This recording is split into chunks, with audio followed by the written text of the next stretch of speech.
ఎడతెరిపి లేకుండా కురుస్తున్న వర్షాలకు పంట పొలాల్లో నీరు నిలుస్తోంది. వర్షం నీరు ఎక్కువ రోజులు నిల్వ ఉండటం వల్ల మొక్కల వేర్లకు గాలి, సూర్యరశ్మి అందక ఎర్రబారి చనిపోతున్నాయి. చీడపీడలు, తెగుళ్లు బారిన పడే అవకాశం ఉంటుంది. ఇలాంటి ప్రతికూల వాతావరణ పరిస్థితుల్లో ఉద్యాన పంటలు పండిస్తున్న రైతులు పలు జాగ్రత్తలు పాటించాలని ఉద్యాన వ్యవసాయ శాస్త్రవేత్తలు సూచిస్తున్నారు.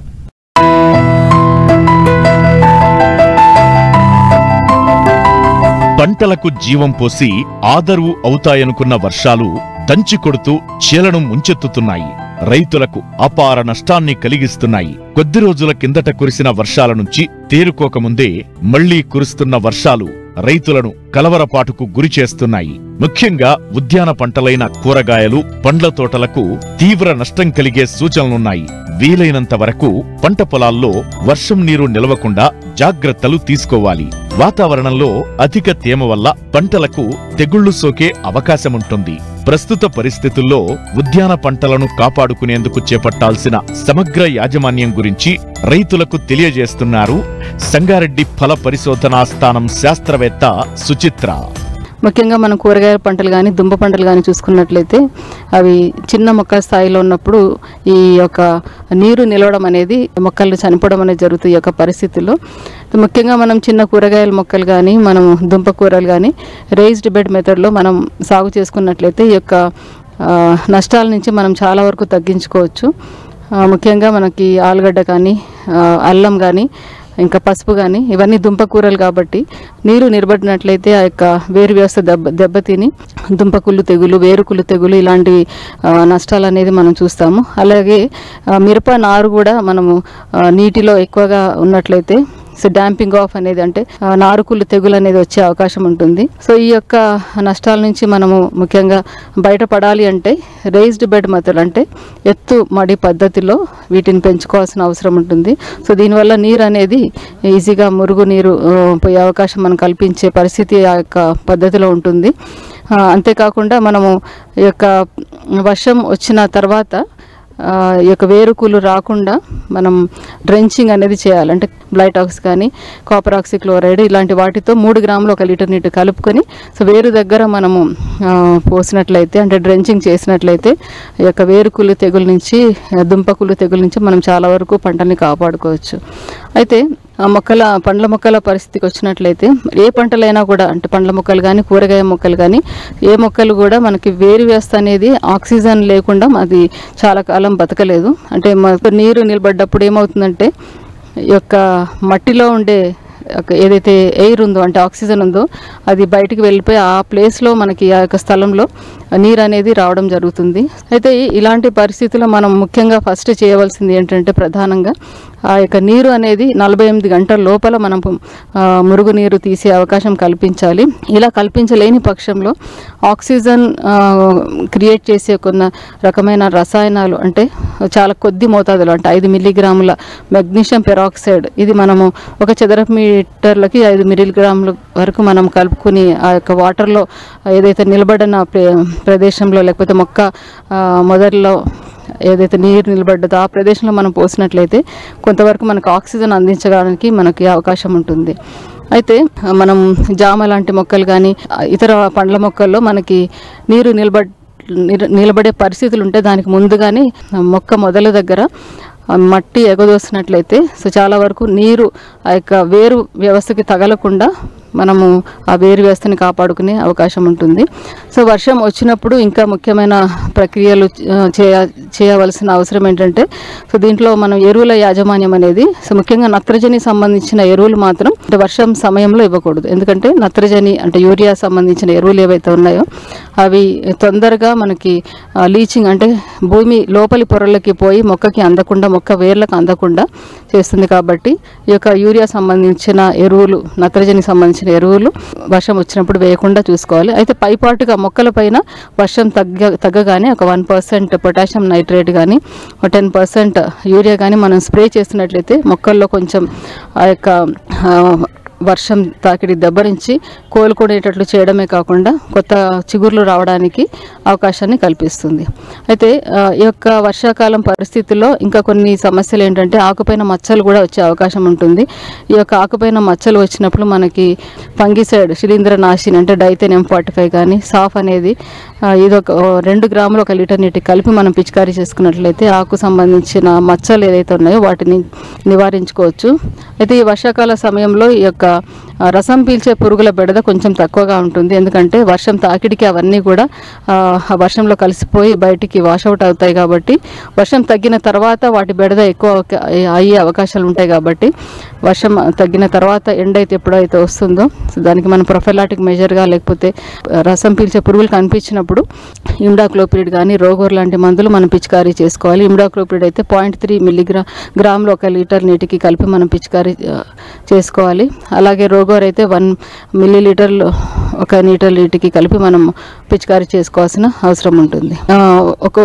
ఈ వర్షాకాలం వర్షం తాకిడికి లేకపోతే గాలి దెబ్బలకి మొక్కలు ఏదైతే కొమ్మలు ఏదైతే ఇరిగిపోయినప్పుడు ఆ కొమ్మల్ని తీసేయాల్సిన అవసరం ఉంటుంది. ఆ కొమ్మలు తీసేయగానే ఆ యొక్క తీసేసిన ప్రదేశంలో నుంచి శిలీంధ్రంలో చెట్టు లోపలికి వెళ్ళి చెట్టుని పాడు చేయకుండా మనము ఏదైతే మనం ప్రూనింగ్ చేస్తామో సికేచర్స్తోని లేకపోతే రంపంతోని కోస్తామో ఆ ప్రదేశంలో మనకి బోర్డో పేస్ట్ అనేది దానికి పూసి ఆ యొక్క ప్రదేశాన్ని మనం కాపాడుకోవాలి. సో ఇలా రైతాంగం యొక్క వర్షాకాలం సమయంలో మనం దుంప పంటలు కానీ కూరగాయల పంటలు కానీ పండ్ల మొక్కలు కానీ ఈ యొక్క సూచనలను పాటిస్తూ ఈ యొక్క పరిస్థితుల నుంచి ప్రభావాల నుంచి బయటపడాల్సిందిగా కోరుతున్నాను.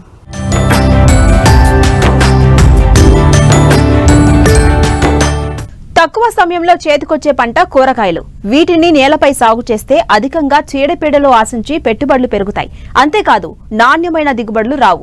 ఇది గమనించిన పశ్చిమ గోదావరి జిల్లాకు చెందిన కొందరు రైతులు స్థానికంగా దొరికే కర్రలను ఉపయోగించి శాశ్వత పందిళ్లు వేసుకుని తీగజాతి కూరగాయలను సాగు చేస్తున్నారు. పంట వెనుక పంటను వేస్తూ నాణ్యమైన అధిక దిగుబడులను తీస్తూ మంచి లాభాలు పొందుతున్నారు.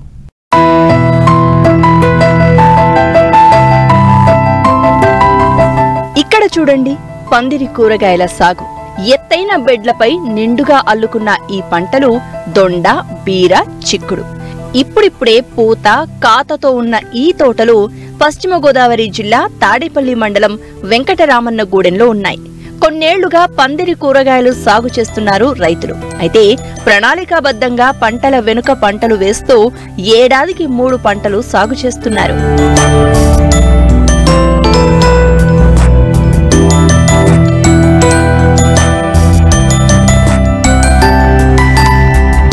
ప్రస్తుతం మార్కెట్లో కూరగాయలకు భలే డిమాండ్ ఉంది. కూరగాయ పంటలను సాగు చేసిన రైతులు ఏడాది పొడవునా ఆదాయం పొందే అవకాశాలు ఉన్నాయి. దీన్ని ఆసరాగా చేసుకుని రైతులు 1-2 ఎకరాలలో స్థానికంగా దొరికే కర్రలను ఉపయోగించి పందిళ్లను ఏర్పాటు చేసుకున్నారు. బోదెల పద్ధతిలో తీగజాతి కూరగాయలను సాగు చేస్తున్నారు. ఇలా సాగు చేస్తున్న రైతుల్లో సూర్యచంద్రరావు ఒకరు. తనకున్న భూమిలో ఎకరం విస్తీర్ణంలో దొండ సాగు చేస్తూ మంచి లాభాలను పొందుతున్నారు. దొండ కలకత్తా సార్ అంటారు దీని పేరు. మేము మొక్క తీసుకొచ్చి నాటడం జరిగింది.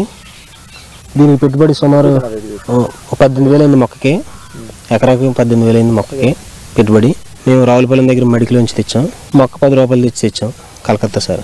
నాటిన తర్వాత మనం కొంచెం పశువులు ఎరువు వేసుకుని పెంచాలి. దీనికి పిచికారీ వచ్చి మందు కొట్టాల్సింది వచ్చి 319 బలానికి, 1666 బలానికి.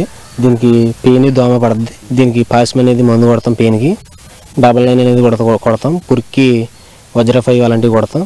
దీని దిగుబడి కాపు దశ వచ్చేటోడికి 45 రోజులు పడుతుంది. 45 రోజుల నుంచి కాపు మొదలు పడుతుంది. మొక్క కొనుబడి 10 రూపాయలు, కిరాయి వేసుకుని 12 రూపాయలు పడుతుంది మొక్క. ఎకరానికి 1500 మొక్క దాకా వేసుకోవచ్చు. 1000 పైన వేసుకోవచ్చు.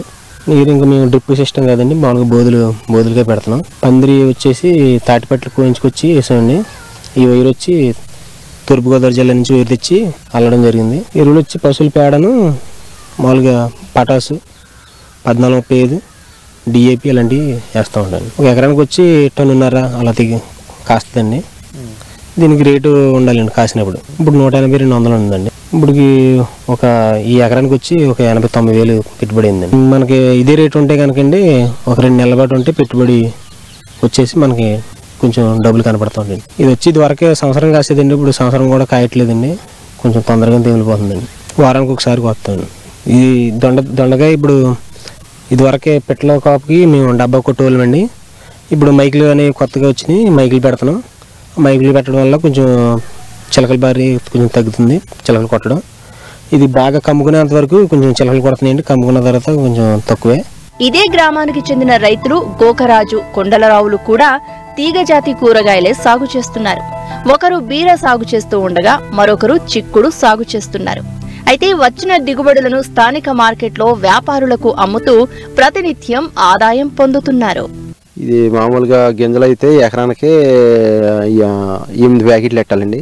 గింజ ప్యాకెట్ వచ్చి 570 అండి. 7 ప్యాకెట్లు పడతాయండి. వైర్లెస్ వచ్చిందండి కదండి. వైర్లెస్ వస్తుంది, దానికి వైర్లెస్ మందని అవి తర్వాత అవి అమ్మిటారు పౌడర్ అని ఇవన్నీ కొడతామండి. అవి కొంచెం అలాగా కవర్ అయ్యి దానికి ఈ పాసిమని ఈ పురుగు మందులు ఒకటి వాడిస్తామండి.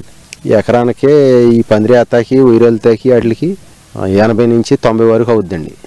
వద్దండి ఇది అన్నీ మనకి అన్నీ బాగుంటే ఎక్కడెక్కడ పోయి మనకి 1,50,000 2 లక్షలు కాక చేతికి వస్తాయండి బాగుంటాయి. ఈ వైర్లెస్ అంటే వస్తే మన చేతికి కూడా పట్టిపోతాయండి. 45 రోజుల నుంచి 50 రోజుల లోపల మనకి కాపుకి అందుకుంటుందండి. ఇవాళ పోతే రూపాయలు ఉండాగి మళ్ళీ అవసరం కొయ్యాలండి. 2 రోజులు గ్రాప్ ఇవ్వాలండి. నీళ్ళు పెట్టిన సాళ్ళలోనే పెట్టాలి సార్. 28 కానీ 14, 35 కానీ అలాంటివి వేస్తామండి. ఎకరానికి వచ్చే బత్త అక్కడికి. ఇది ఎకరం చిక్కుడు అండి. చిక్కుడు పాలు ఇట్టాను, కర్రలు తెచ్చి పందిరి వేస్తాం. మామూలుగా దానికి కర్రల పందిరి వేస్తాకే ఒక 35,000 కానీ 40,000 అవుద్దండి ఖర్చు. వైర్ వెళ్ళేప్పటికి నెల పెట్టిన తర్వాత మామూలుగా కొస కట్టేయండి. అల్లలు వస్తాయండి. అల్లం కోసి పురుగు మందు కొట్టుకుంటా, అల్లం మళ్ళీ దాని వైర్లకు చుట్టుకుంటా, తీగలు వస్తాయి కదండి. ఆ తీగలు 4 వైపులు చుట్టుకుంటా. దిగుబడి అంటే 45 రోజులకి మనకి పోతకాలు దిగుతుందండి. ఆ దిగుబడి వచ్చాడు 2 నెలలు అలా పట్టేద్దండి. కాపు వచ్చాడు మనకి. పురుగు మామూలుగా ఈ కింద బూసి తీగలు కట్టవద్దండి. మామూలుగా పేను ఎర్రపేను వద్దండి. ఎర్రపేను వచ్చినప్పుడు ఇది ఉంటుందండి. ఎరువులు మామూలు ప్రస్తుతానికి గట్టి మంది ఆడుతుంది. వరి గట్ట అయ్యాము 14, 35, 28 అటువంటి వేస్తాం. నీళ్ళు నలతాడు ఆరకూడదండి. ఇప్పుడు నలతాడు ఉండాలి. పూత మీద అలా ఆరిపోయి మళ్ళీ పెడితే పూతకల్లా వదిలేద్దండి. ఎకరానికి మనకి రేటుని బట్టి అండి, మార్కెట్ రేటుని బట్టి మన కాపుని బట్టి. ప్రస్తుతానికి ఇప్పుడు అయితే 600 ఉందండి. ఫస్ట్లో మొదలుగా పెట్టిన వాళ్ళని 1000 రూపాయలు అలాగా అమ్మనియండి. ఆ టైంకి వేసిన వాళ్ళకి డబ్బులు బాగా వస్తాయండి. పందిరితో మామూలుగా ఇప్పుడైతే 70,000 అవుద్దండి మనకి. పందిరి వేసింది దాంతో సిత్తుతో అన్నిటితో. రాబోవడం అంటే మనకి కాపు బట్టి రేటుని బట్టింది. సప్లం ఎంత వద్దన్నది తెలియదండి. మనకి మిగలొచ్చు ఒకసారి, సాధారణంగా మిగలొచ్చు తగలొచ్చు ఒకసారి. ఖరీఫ్ లో సాగు చేసిన కంది వివిధ ప్రాంతాల్లో ప్రస్తుతం పూత పిందె దశలో ఉంది. ఇటీవల కురిసిన వర్షాలకు కందిలో చీడపీడల ఉధృతి పెరిగింది. ఈ సున్నిత దశలో ఎండు తెగులు ఆశించి తీవ్ర నష్టం చేస్తున్నట్టు శాస్త్రవేత్తలు గుర్తించారు. వీటి నివారణకు చేపట్టాల్సిన సమగ్ర సస్యరక్షణ చర్యల గురించి తెలియజేస్తున్నారు కరీంనగర్ జిల్లా జమ్మికుంట కృషి విజ్ఞాన కేంద్రం శాస్త్రవేత్త శ్రీనివాస్ రెడ్డి.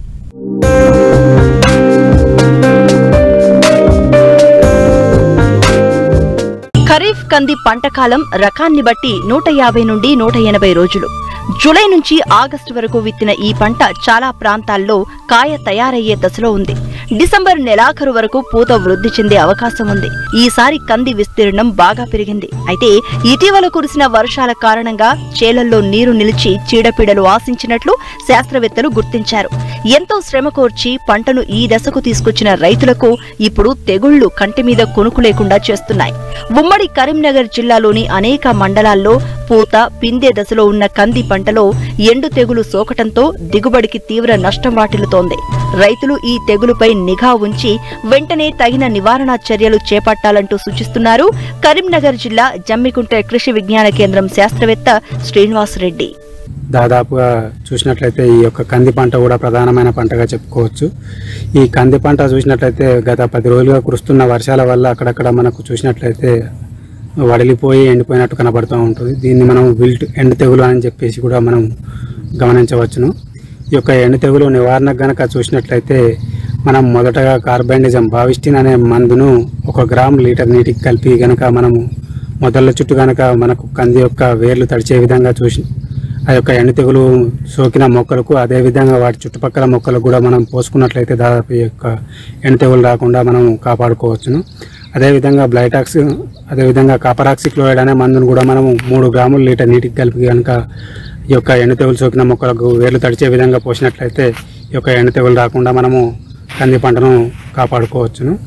అదేవిధంగా మనం చూసినట్లయితే ఈ యొక్క ఎండు తెగులు రాకముందే కనుక మనము తగిన చర్యలు కనుక తీసుకున్నట్లయితే ఈ యొక్క ట్రైకోడర్మా విరిడి అనే జీవశిలీంద్రనాశిని మనము ఒక 2 నుంచి 3 కిలోలు కనుక తీసుకొని దాన్ని 80 నుంచి 100 కిలోల మాగిన పశువుల పేడలు కనుక కలిపి 15 నుంచి 20 రోజులు వృద్ధి చేసుకొని కనుక మనము ఈ యొక్క దుక్కిలో తేమ ఉన్నప్పుడే కనుక మనం ఈ యొక్క కంది పంటలో చల్లుకున్నట్లయితే దాదాపు ఈ యొక్క ట్రైకోడర్మా విరిడి అనే శిలీంద్రం మనం ఎండు తెగులను కలగజేసే శిలీంద్రంను కనుక చంపేసి ఈ యొక్క ఎండు తెగులు రాకుండా మనం కంది పంటను కాపాడుకోవచ్చును.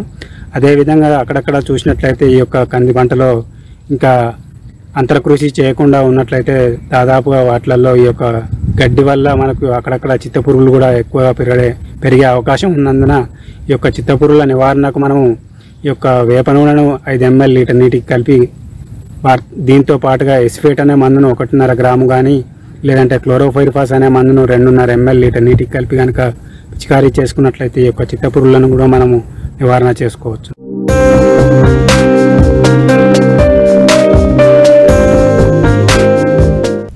విశాఖ ఏజెన్సీ రైతుల ఆర్థిక జీవన ప్రమాణాలను మెరుగుపరిచేందుకు చింతపల్లి ప్రాంతీయ వ్యవసాయ పరిశోధనా స్థానం శాస్త్రవేత్తలు కృషి చేస్తున్నారు. ఇందులో భాగంగానే పలు పంటలు, కోళ్లు, చేపల పెంపకం చేపట్టే ఒక మోడల్ ఫామ్ ను ఏర్పాటు చేశారు. సన్న, చిన్నకారు రైతులకు ఎంతగానో ఉపయోగకరంగా ఉండే ఈ మిశ్రమ సుస్థిర వ్యవసాయ పద్ధతుల పట్ల శిక్షణ ఇస్తూ సాగును ప్రోత్సహిస్తున్నారు.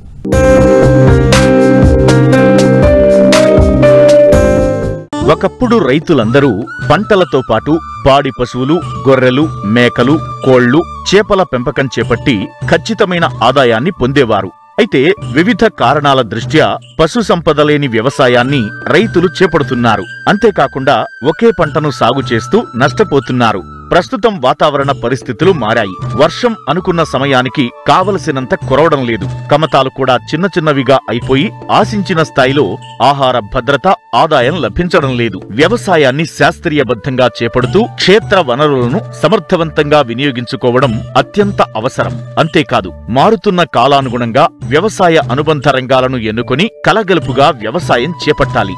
ఇందులో ఒక వ్యవస్థ నుంచి లభించే ఉత్పత్తులు, వ్యర్థాలు మరో వ్యవస్థకు వనరులుగా మారి మంచి ఆదాయం పొందే అవకాశం ఉంటుంది. అందుకే విశాఖ జిల్లా చింతపల్లి ప్రాంతీయ వ్యవసాయ పరిశోధనా స్థానంలో మిశ్రమ సుస్థిర వ్యవసాయ పద్ధతులపై ఒక మోడల్ ఫామ్ ను ఏర్పాటు చేశారు శాస్త్రవేత్తలు.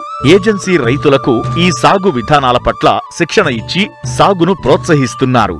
సుస్థిరమైన ఇంటిగ్రేటెడ్ ఫార్మింగ్ సిస్టంలో మనకి రైతులకి ముఖ్యంగా మన చింతపల్లి, పాడేరు, అదేవిధంగా మనకి జోలాపుట్టు వరకు చాలామంది రైతులు ఏం చేస్తున్నారంటే ఎక్కువ మనకి దాదాపు 1450 mm రైన్ఫాల్ ఇక్కడ మనకు పడుతుంది. ఆ రైన్ఫాల్ని బేస్ చేసుకొని మనం ఇక్కడ చేపల పెంపకం, అదేవిధంగా మిశ్రమ సుస్థిర వ్యవసాయం అంటే మనం ఇక్కడ మీరు చూసినట్లయితే మన దగ్గర మన ఆర్ఆర్ఎస్లో ఒక మోడల్లో ఒకటి అభివృద్ధి చేయడం జరిగింది. ఈ మోడల్లో మనకి కింద మనకి ఒక 75 సెంట్లలో కింద మనకి చేపల చెరువు ఉంటుంది.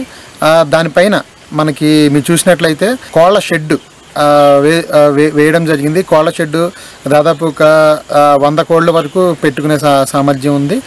ఈ కోళ్ల నుంచి వచ్చిన వ్యర్థాలు చేపలకి, ఆ చేపల నుంచి వచ్చిన వ్యర్థాలు నీరు మార్చినప్పుడు మనం వరి పొలంకి ఇలాగ ఒకదానికి ఒకటి అనుసంధానం అయ్యేలాగా మిశ్రమ సుస్థిర వ్యవసాయం. మన గిరిజన రైతు సంవత్సరం పొడుగున పసుపు, అల్లం, అలాగే మనకి ఈ గట్ల మీద ఏదైతే ఉందో పైనాపిల్, అదేవిధంగా బంతి, అరటి, అదేవిధంగా చింత చెట్లు ఇవన్నీ వేయడం ద్వారా మనకి చూసుకున్నట్లయితే పసుపు మనకి నవంబర్లో, డిసెంబర్లో పసుపు రావడము, అల్లం ఏమో జనవరి, ఫిబ్రవరిలో రావడము, బంతిపూలు ప్రతి 3 నెలలకు ఒకసారి రావడము, మనకి చింత చెట్టు నుంచి మనకి చింతకాయలు జూన్, జూలైలో ఒకసారి, అదేవిధంగా నవంబర్లో ఒకసారి రావడం జరుగుతుంది. ఇలాగా ఏడాది పొడుగున ఒక సుస్థిరమైన ఆదాయం రైతుకు అందేలా మన ప్రణాళికలు రచించడం జరిగింది.